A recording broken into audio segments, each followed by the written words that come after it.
padroeira de um povo a lutar, a gente mineira te quer exaltar. Amado irmão, amada irmã, saúde e paz. Aqui estamos para nos banhar com a proclamação da Palavra Santa de Deus, nos encharcando com o seu amor. Por isso, é necessário todo dia, como aqui estamos fazendo juntos na comunidade orante, proclamar a palavra e nos deixar por ela interpelar, acolhendo-a em nós amorosamente.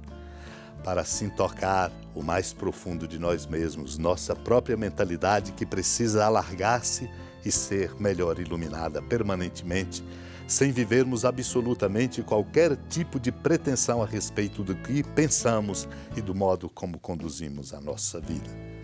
Nossa mentalidade, nas suas estreitezas, teima em nos colocar num lugar que é contramão tantas vezes do amor de Deus. Pode ocorrer com qualquer um de nós, como narra-nos os sermões de São Gregório Nazianzeno, um bispo, quando comenta o texto do Evangelho de hoje. Ele retoma: alguns fariseus aproximaram-se de Jesus e, para pô-lo à prova, perguntaram: é permitido ao homem despedir sua mulher por qualquer motivo? Os fariseus o punham à prova novamente. Novamente, eles que leem a lei não compreendem a lei. Novamente, aqueles que se dizem intérpretes da lei têm necessidade de outros mestres.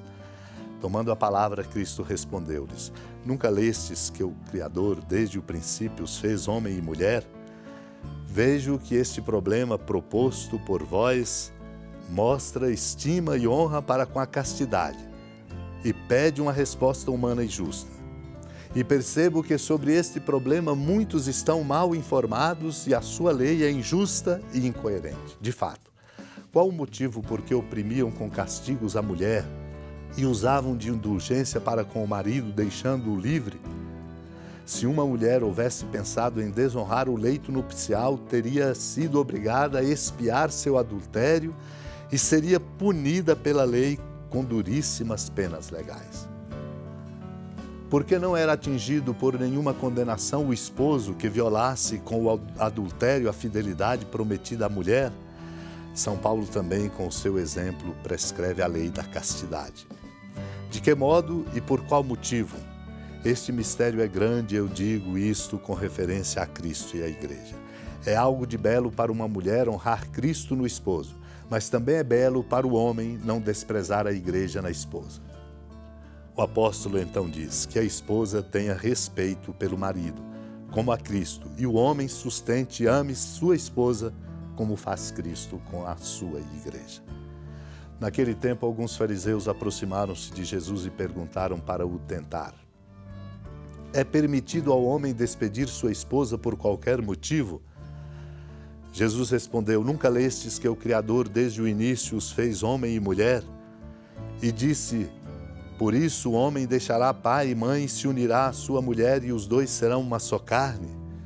De modo que eles já não são dois, mas uma só carne. Portanto, o que Deus uniu, o homem não separe. Os fariseus perguntaram: então como é que Moisés mandou dar certidão de divórcio e despedir a mulher?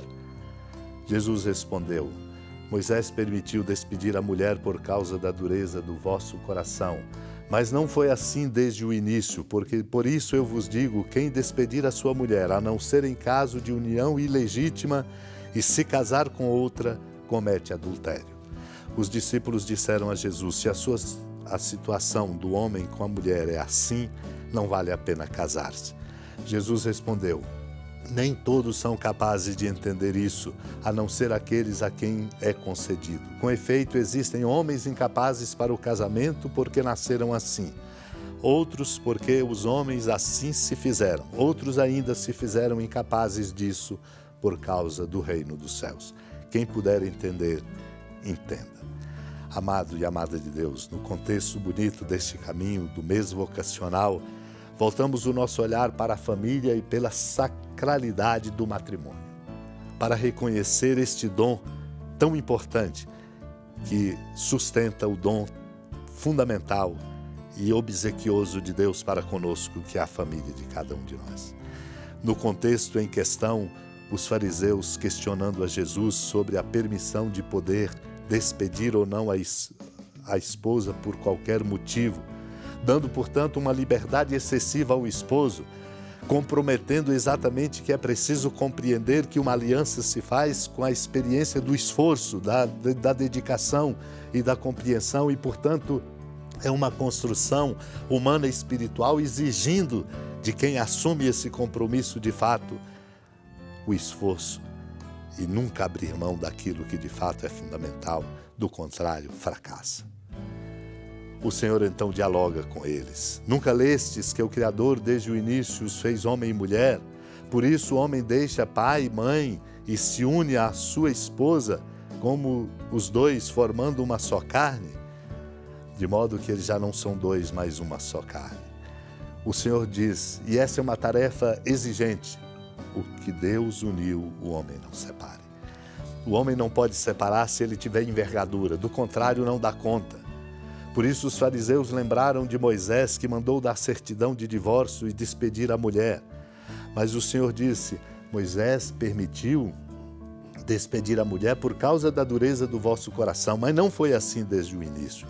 Para dizer, numa aliança, como a aliança do matrimônio para sustentar uma família, se a experiência, portanto, do coração não se alarga e se ele é endurecido, não se dá conta de viver. Por isso o Senhor diz, não é permitido. O que Deus uniu, o homem não pode separar. Ora, amados e amadas de Deus, compreendemos, portanto, que não é assim que se faz. É um desafio humano e existencial, sobretudo no contexto do nosso tempo.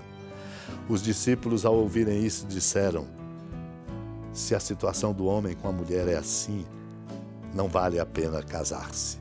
E então o Senhor lembra, tem aqueles que não são capazes de entender, porque é um desafio de fato muito grande viver uma construção bonita que exige de nós não apenas o nosso conforto, mas de fato a nossa doação.